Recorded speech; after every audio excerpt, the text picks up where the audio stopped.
What's up, guys?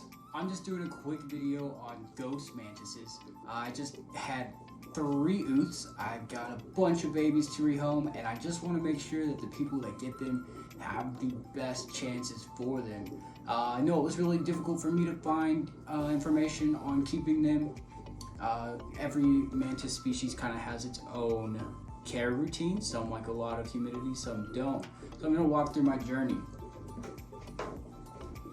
Check out this little L2 nymph here.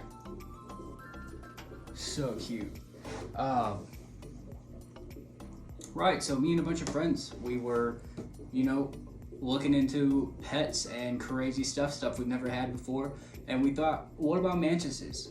Orchid mantises were a little out of reach at the time, so we went for ghost. 3 of us, got 2 each, and we raised them to adulthood.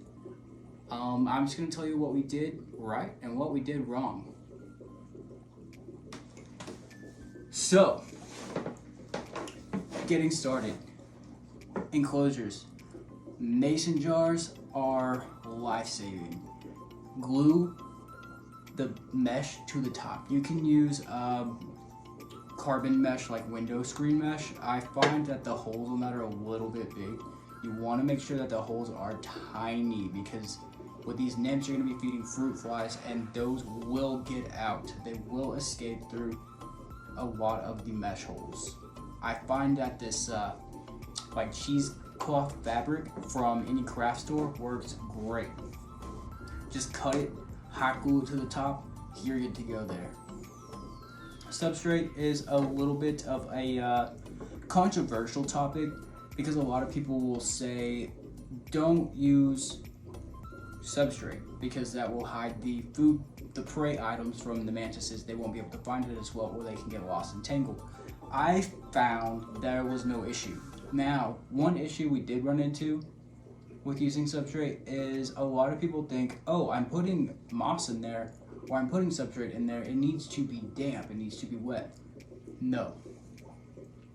We found that these guys actually preferred a bit of, periods of dryness. When it was too damp, their health declined. They did not do as good when the enclosure was damp versus when it just had a few drops on the side. So mantises will not drink from, they might drink from a bowl, honestly, but let's not do that, just because I've not experimented with that. Firstly, they like to drink from water droplets. So whenever you're going to give your mantis a drink, what I typically do, they like to hang out on the top a lot. So when you pull this off, chances are they're going to be right here on the top. Set it down. You can feed them in the lid, makes a great feeding tray. But for watering them, just spray the sides of the glass. Just like that. You don't need a whole bunch of moisture in the bottom. You just need drops on the side for them to drink from. So, let's talk about substrate. Paper towel, always an easy go-to. Stuff it in, you can see what's going on, you can see if there's any food that's not been eaten. So very easy to manage, especially in the younger stages. I use sphagnum moss because it's attractive. I like it, they like it. You can get this blue crafty stuff. Try not to get super painted stuff. This stuff is natural. Drop it in the bottom, just like this. Make sure they have a stick, something they can stand upside down on or get to the screen with, because they will not be able to successfully molt their skin, shed their skin to grow, if they don't have a way to hang upside down. So, having a stick is a must. Decorative leaves, up to you.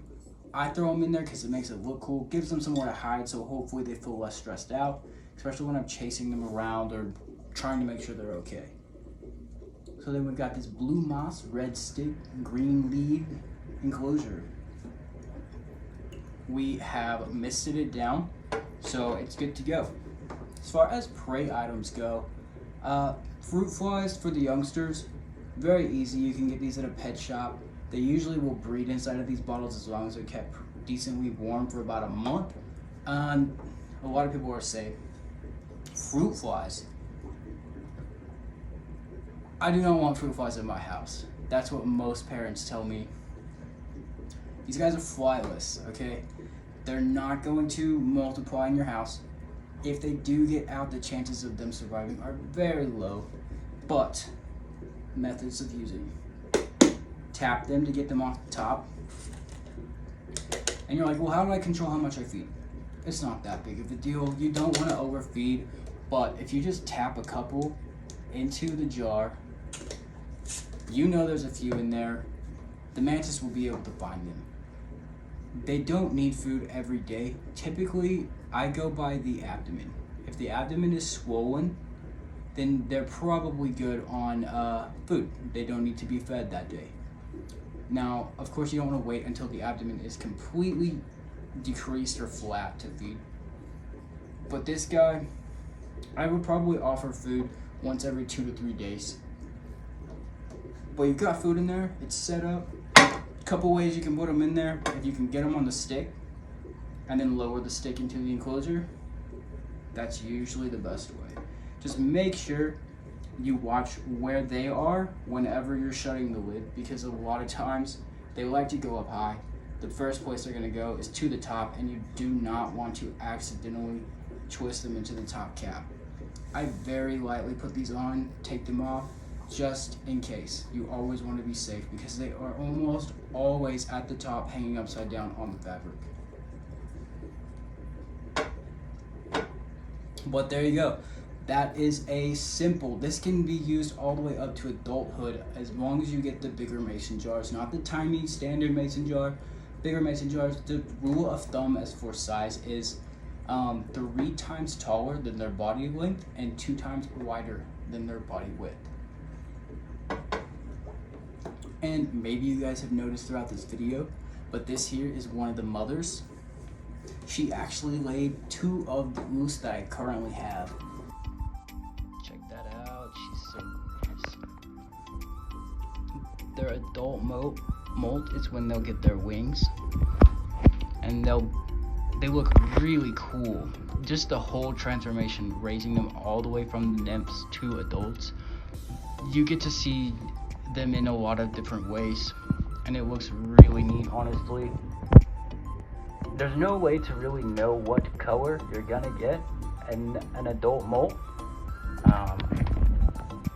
So seeing them go through that transformation is pretty awesome.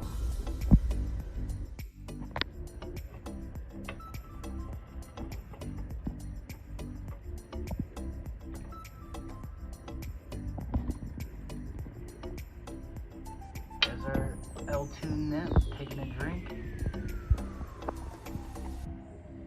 Eating a fruit fly, he's got one. Awesome.